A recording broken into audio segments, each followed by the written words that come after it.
깊다.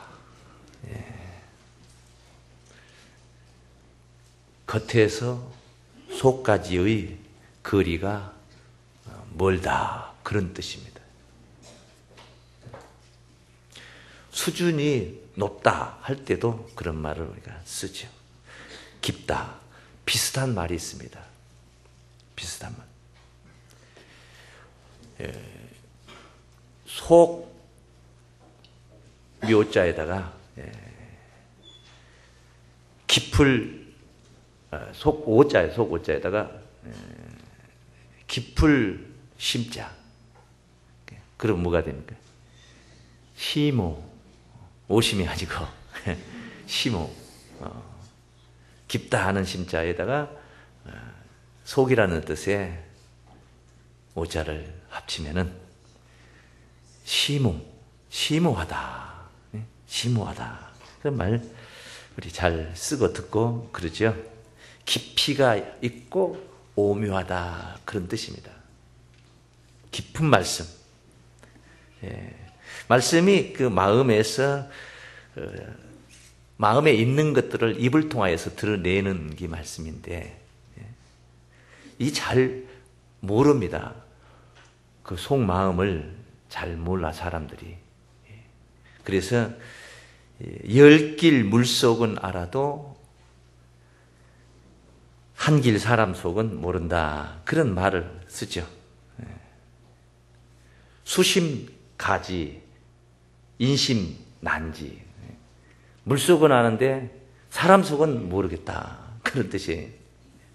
하물며 사람 속도 그렇게 잘 모르겠다 하는데 하물며 하나님의 속을 안다는 것은 그건 쉬운 일이 아닙니다. 하나님의 깊은 말씀을 깨닫는다는 건 정말 어려운 일이다. 그러면 이 하나님의 깊은 말씀 속에는 무엇이 들어있느냐? 말씀이 있는데 그 말씀이 깊다, 오묘하고 심오하다. 그 속에 무엇이 들었는가? 우리 한번 따라하겠습니다. 깊은 말씀, 깊은 말씀, 거기에 생명이 있다. 깊은 말씀 그 안에 생명이 있다면은 우리가 그 깊은 말씀을 쫓아가서 붙쫓아서 승부를 걸어야 할 이유가 있는 것입니다. 거기에 생명이 있다면 말이에요. 여기 요한복음 1장 1절에서 4절까지 증거된 말씀을 잠시 상고해 봅니다. 태초에 말씀이 계시니라.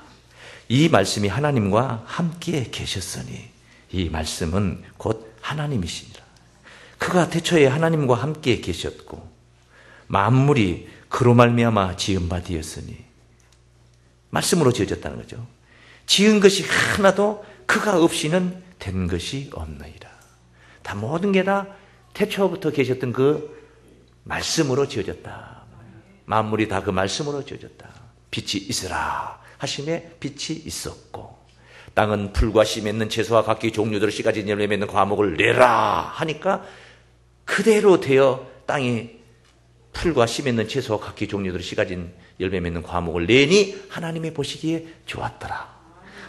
명령하신 대로 말씀하신 대로 그것이 이루어졌으니 하나님이 보시기에 좋았겠죠. 말씀이 태초부터 만물을 창조했고 그가 없이는 하나도 된 것이 없다. 다 그 말씀으로 되었다. 4절 말씀에 그 안에 그 말씀 안에 생명이 있었으니 말씀 안에 무엇이 있었어요? 생명이 있었으니 이 생명은 사람들의 빛이니라. 할렐루야. 말씀 안에 생명이 있었다는 거예요. 그러니 그 말씀 속에 깊이 있는 그 말씀을 우리가 만나야 되는 거예요. 만나서 내가 그 말씀을, 그 생명을 소유해야 되는 거예요. 이게 구원입니다. 이게 구원입니다. 예수를 믿는 목적도 거기에 있는 거예요. 이 말씀이 우리 곁에 오셨어요. 어떻게 해요? 말씀이 육신이 되어 우리 가운데 거하심에 우리가 그 영광을 보니 아버지의 독생자의 영광이요 은혜와 진리가 충만하더라. 이 예수님이죠. 예수님이 말씀이 육신이 되어 오신 분이 바로 예수님이에요. 그 예수를 바라봤더니 아버지의 독생자의 영광이었고 은혜와 진리가 거기에 충만했더라고요. 무슨 은혜, 무슨 진리? 생명을 주는 은혜와 생명으로 인도하는 진리가 그 안에 있었다는 거예요. 충만했다는 거예요. 풍요로웠다는 거예요. 쭉 가득 찼었다. 가득 찼었다. 그런데 말씀을 우리가 알아야 돼요. 말씀이 육신이 되어 오셔서 우리에게 전해주신 그 예수를 우리가 만나는 것. 허공 이런 공간에서 우리가 예수를 만나는 게 아니야. 그분께서 증거하신 이 말씀 속에서 주님의 음성을 듣는 것이고 그 음성을 들으면서 그 생명이 되시는 주님을 만나는 겁니다. 그러니 말씀을 알아야 되는 건데 말씀이 깊이가 있다는 거예요. 앞서 말씀드렸습니다. 계시록 5장 1절에서는 이렇게 증거를 합니다. 내가 봄에 보좌에 앉으시니 오른손에 책이 있으니 안팎으로 썼고 7인으로 봉하였더라. 벌써 여기에 안팎으로 썼다 이 말은 안의 말씀과 밖의 말씀이 있다는 거예요. 편지를 하늘에서 온 편지가 있어서 이렇게 받았는데 편지 봉투에 보낸 자 누구, 받을 자 누구 이렇게 봉투가 쓰여 있어요. 그거 보았다고 해서 하늘의 뜻에 우리가 부응할 수 있는 게 아니에요. 그 편지를 손에 쥐었다고 해서 우리가 하나님의 의도대로 생명을 얻을 수 있는 게 아니에요. 그것을 뜯어서 개봉해서 그 안에 지시하시고 교훈하시고 경계하시는 말씀을 우리가 받아들여야 되는 거예요. 그러니 밖의 말씀을 보아가지고는 안 돼. 안의 말씀을 보아야 되는 겁니다. 그런데 이렇게 안팎으로 썼다는 게 아니겠습니까? 그리고 7인으로 봉하였더라. 또 보면 힘있는 천사가 큰 음성으로 외치기를 누가 책을 펴며 그 인을 떼기에 합당하냐 하니 누가 책을 펴며 그 인을 떼기에 합당하냐 하니 예? 하늘 위에나 땅 위에나 땅 아래에 능히 책을 펴거나 보거나 할 리가 없더라. 이건 기쁜 일이 아니죠. 슬픔입니다. 하늘 위에나 땅 위에나 땅 아래 이 말은 하늘에 있는 천군 천사든 아니면 지상에 지금 현존하고 있는 살아있는 자든 아니면 이미 돌아가신 분들이든 간에 누구도 아무 누구도 이 안팎으로 쓰여진 책을 보거나 읽을 자가 없더라는 거예요. 펴거나 보거나 할 자가 없다는 거예요. 그것이 이렇게 성경을 오늘 우리가 본문을 이렇게 요한복음 17장 3절을 보듯이 이렇게 펴는 게 이거 펼 줄 몰라서 못 펴는 거고 이거 볼 줄 몰라서 못 보는 게겠습니까? 아니지 않습니까? 펴도 내용을 캐치 못하면 펴진 게 아닌 것이고 설명을 못한다면 펴진 게 아닌 거예요. 보아도 이해를 못했다면 본 게 아닙니다. 들어도 여러분이 깨닫지 못한다면 들은 것도 아닌 것입니다. 이 말씀은 이렇게 기록된 말씀이 안팎으로 기록됩니다. 이 말은 속에 말씀이 있다 이 말이에요. 언중유골이라는 말은 말 속에 뼈가 있다 하는 말이에요. 같은 예라는 대답, 예라는 대답도 예? 하고 꼬리를 올려서 물음표를 달아버리는 거 하고 예! 하고 답변하는 군인들처럼 말입니다. 가녀진 여성이 대답을 네? 하는 거하고 다 각기 그 의미가 다 뉘앙스가 다 다르지 않습니까? 이것은 본다고 본 게 아니에요. 그렇기 때문에 계시록 22장 10절에 이런 말씀을 했어요. 이 책의 예언의 말씀을 임봉하지 말라. 때가 가까우니라. 뭐 봉하고 열고 할 필요 뭐 있어요? 그냥 누가 못 열게 하는 것도 아니고 누가 못 보게 하는 것도 아닌데 그냥 펴버리면 되는 게 아니겠습니까? 그런데 왜 이런 말을 썼겠습니까? 개봉하라 그런 말씀. 개봉하라 이런 말씀입니다. 아무리 보아도 들어도 못 깨달으면 심각한 문제라는 거예요. 심각한 문제. 예수께서 말씀을 하실 때 어떻게 하시냐? 비유로 말씀을 하세요. 뭘로 말씀하셔요? 비유로만 말씀을 하셨어요.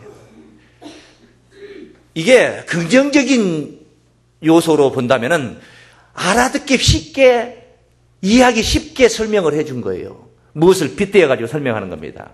덩치 큰 사람을 황소를 빗대어가지고 설명을 합니다. 키 적은 사람을 뭘로 다른 걸로 도토리 그렇게 비유를 합니다. 그 이해를 하기 쉽게. 그런데 도토리의 의미를 모르는 사람들이 그 말을 들으면은 이건 뭐 도저히 할 수가 없는 겁니다. 뭔 소리냐? 그 무슨 소리나? 알 수가 없는 겁니다. 예수께서 비유로 말씀하셨어요. 한번 보세요. 왜 비유로 말씀하셨고 우리가 이 깊이 있는 말씀을 드려야 될 이유가 여기 있습니다. 마가복음 4장 10절입니다. 마가복음 4장 10절. 예수께서 홀로 계실 때에 함께한 사람들이 12제자로 더불어 그 비유를 묻자오니. 왜? 비유로만 말씀하시니까 물어본 거예요. 비유로 물으면. 무슨 뜻입니까? 왜 비유로 말씀하십니까? 비유의 뜻이 그 무슨 뜻입니까? 하고 물었어요. 그랬더니 답변하십니다. 이르시되 하나님의 나라의 비밀을 너희에게는 주었으나 하나님 나라의 비밀을 받은 자가 있어요. 너희라고 지칭이 되어 있어요. 너희에게는 주었으나 외인에게는 너희 말고 외인, 바깥사람. 예? 거대자예요. 거대자. 외인에게는 와인이 아니에요. 와인이. 예. 외인에게는 모든 것을 비유로 하나니. 그래 된 거예요. 너희에게는 주었지만은 외인에게는, 바깥 사람들에게는 모든 것을 비유로 하나니. 이는 왜 비유로 하느냐? 그 이유를 말했어요. 이는 저희로, 너희 말고 그 외인들 말이에요. 외인. 예? 저희로 보기는 보아도 알지 못하며 듣기는 들어도 깨닫지 못하게 하여 이미 하늘의 뜻으로 막았다 이 말이죠.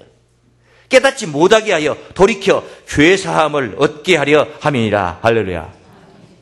외인들은 못 깨닫는 겁니다. 못 깨닫게 하신 겁니다. 죄사함을 못 받게 하는 겁니다. 구원이 없다 이 말이에요. 죄사함을 못 받는다는 것은 구원이 없다 이 말. 안 준다 이 말이에요. 구원. 죄사함을 받아야만이 우리가 구원을 논할 수가 있는 게 아니겠습니까? 그러니 이렇게 비유로 말씀하신 그 목적이 있어요. 못 깨달으면 문제는 죄사함을 못 받는다는 것, 구원이 없다는 그런 말씀이에요. 그래서 제자들도, 직접 따라다니는 제자들도 예수님이 하신 그 비유의 말씀이 현존하는 현실 속에 있는, 제가 앞서 말씀드린 대로 산촌마을에 산 사람에게 키가 도토리 같다 하면은 잘 알아듣는 거예요. 그런데 도토리가 뭔 줄도 모르는 저기 도예지에서 사는 어린아이들, 쌀이라는 게 쌀나무가 있어가 쌀 공장이 있어서 공장에서 막 이렇게 나오니까 정미소에서 나오잖아요. 그러니까 거기서 막 만들어서 나오는 줄 알고 있어요. 재배하는 걸 모른단 말이에요. 어린아이들이. 그런 입장에 있는 자들은, 그런 세계에 있는 자들은 이 비유가 너무너무 어려운 말씀입니다. 굉장히 어려운 말씀입니다. 그러면 예수님이 무엇을 빗댔냐? 세상 2000년 전에 살면서 2000년 후에 세상 끝날의 세계를 바라보며 빗댄 겁니다.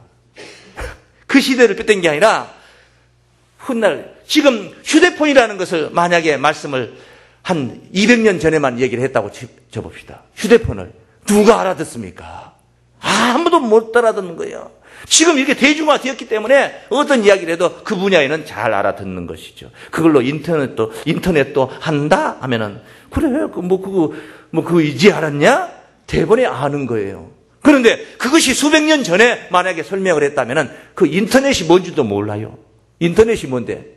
네? 모른다는 거예요. 이 제자들, 마가복음 찾은 김에 4장 33절 말씀 보세요.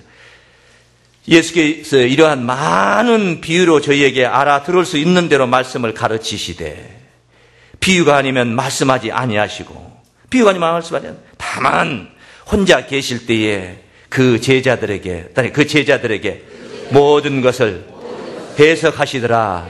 할렐루야. 제자들도, 이 말씀 보면 제자들도 주님의 해석이 필요했다 이 말이에요. 그런데 우리가 어떻게 해석이 없이 알아들을 수 있겠냐고. 제자들도 해석이 필요했잖아요. 그만큼 깊은 말씀이에요. 그만큼 깊이 있는 말씀이었다 이 말이에요.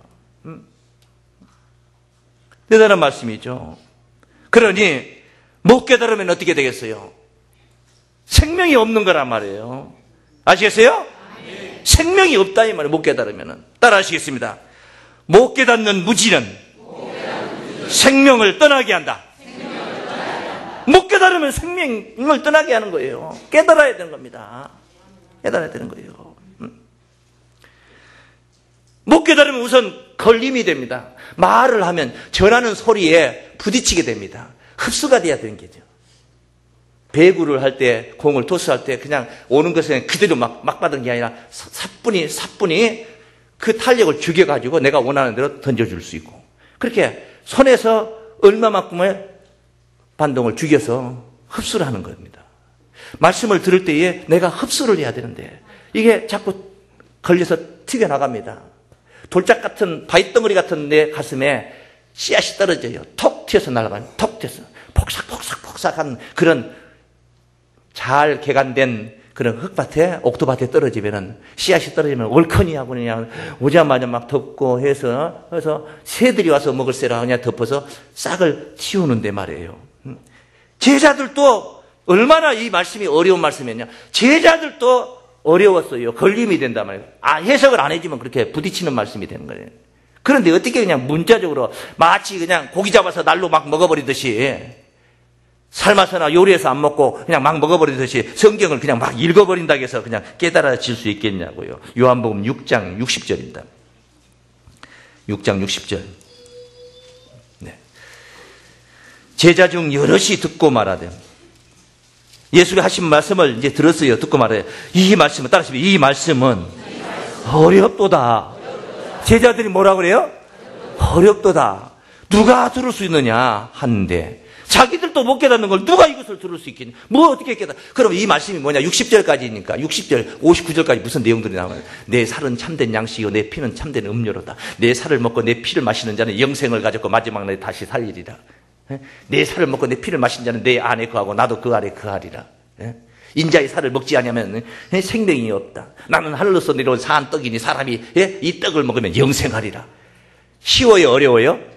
어려운 거예요. 너무너무 어려운 거예요. 어떻게 살을 먹어야 되냐고. 어떻게 예수님의 살을 먹어야지 영생하냐고. 예수님의 피를 마셔야지 어떻게 영생하냐고. 그것을 문자적으로 그대로 받아서 날걸로 먹어버리면은, 비유가 풀어지지 않고 먹어버리면은 어떻게 되겠어요?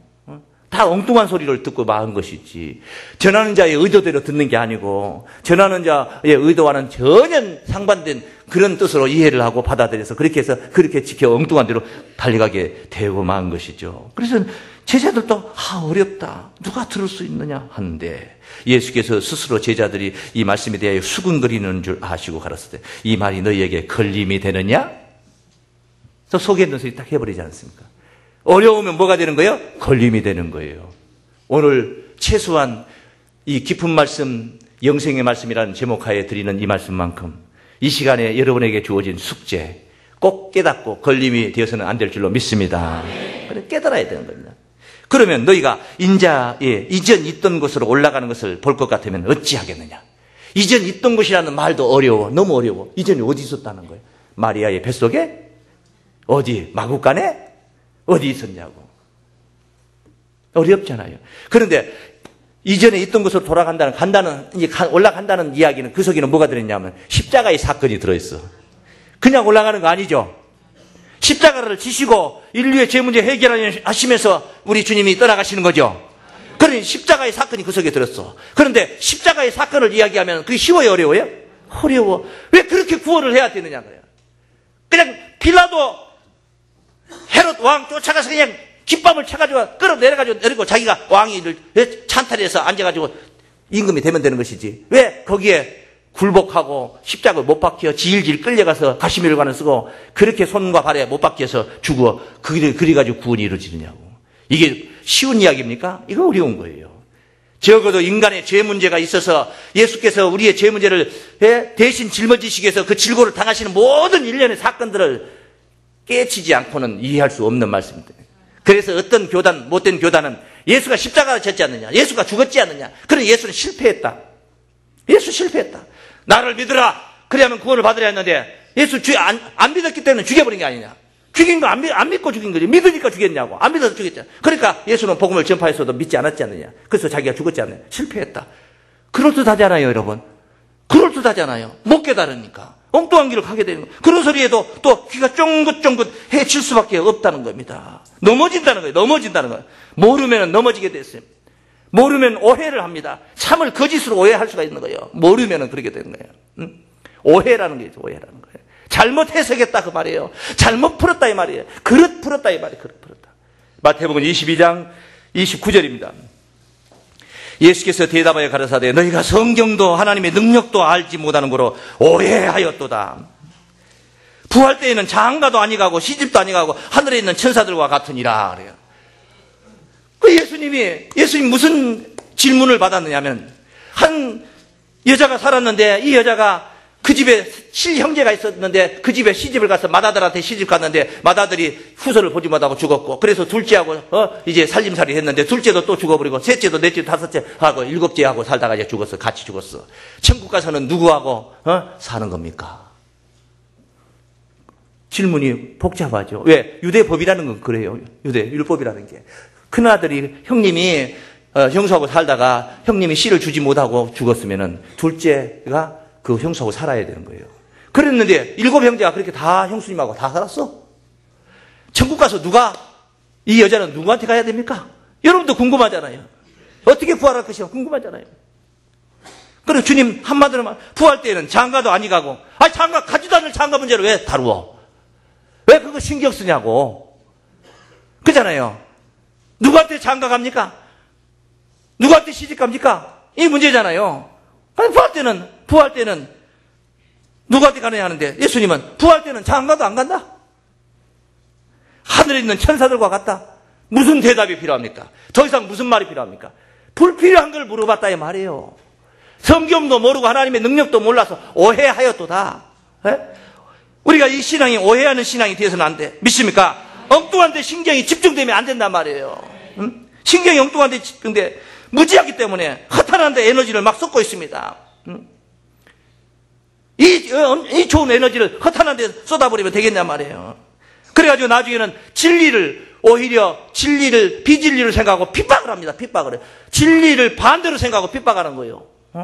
하나님을 사단으로 생각하고 하나님을 사단인 줄 알고 막 하나님 죽이려고 달라들어. 쌍불 켜고 달라들어. 이를테면은 그럼 구원이 있겠습니까? 무지해가지고. 뭐 해가지고? 무지해서. 그래서 무지하면은 멸망한다는 거예요. 멸망한다.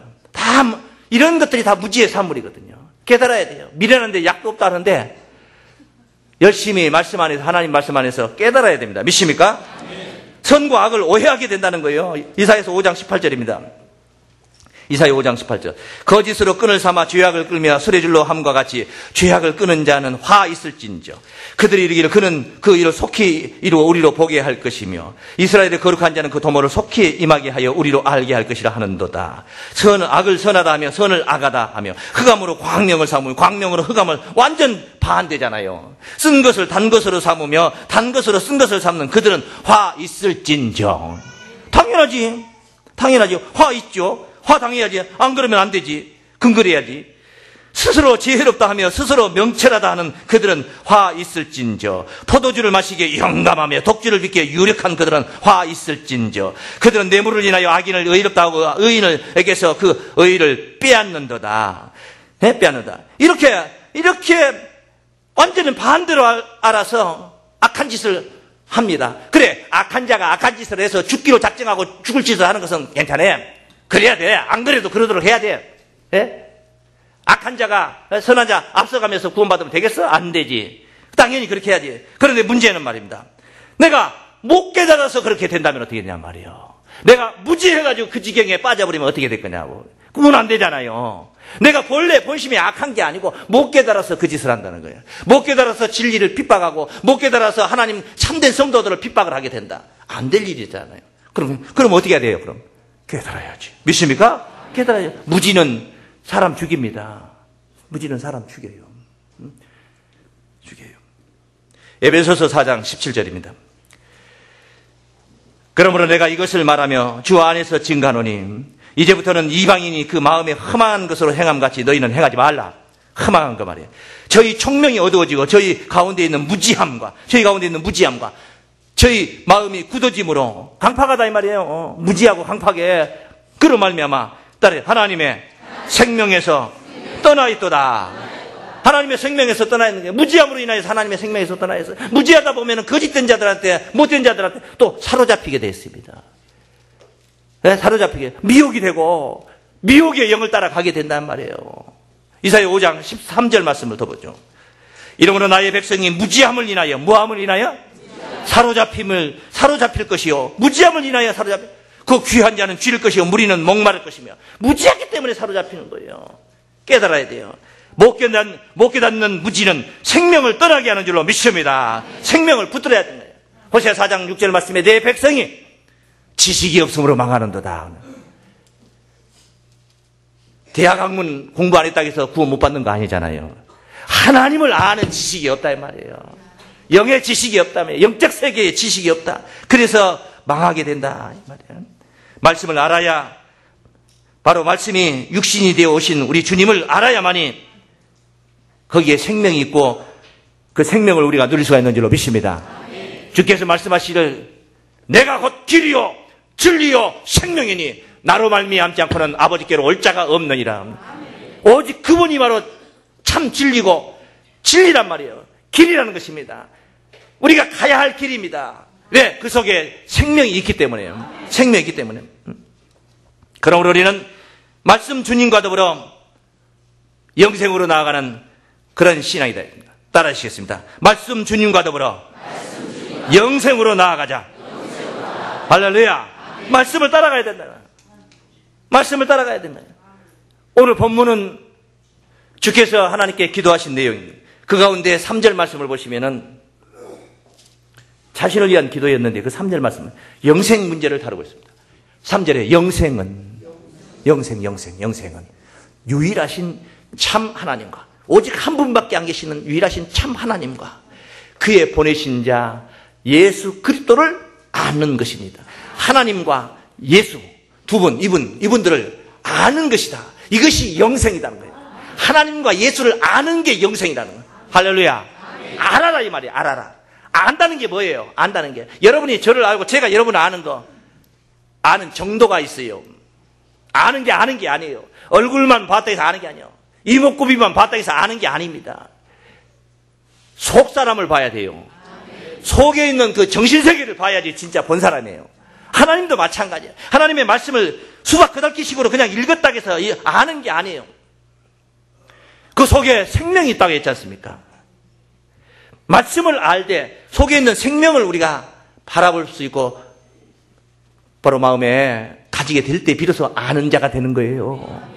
하나님을 아는 게 유일하신 참 하나님을 아는 게 영생이라고 하지 않습니까? 하나님이 우리 하나님 어디 계십니까? 어디서 만나고 어떻게 아는 겁니까? 이 성경이 바로 하나님을 증거하신 말씀이에요. 하나님의 의도가 이 속에 있고 하나님의 뜻이 여기에 있고 하나님의 계획이 여기에 있고 하나님의 지시하심과 하나님의 경륜이 이 안에 있는 거예요. 그래서 요한복음 1장 1절 말씀에 태초에 앞서 읽었던 말씀이요. 태초에 말씀이 계시니라. 이 말씀이 하나님과 함께 계셨으니 이 말씀은 곧 하나님이시니라. 말씀이 하나님이에요.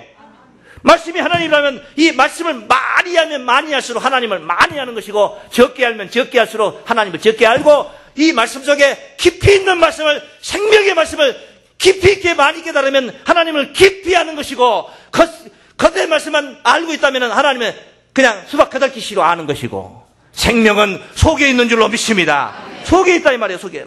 그런데 그분이 보내신 예수를 또 알라고 그랬어요. 그것이 영생이라는 거예요. 그분이 보내신 예수를 아는 거. 예수를 어떻게 아느냐?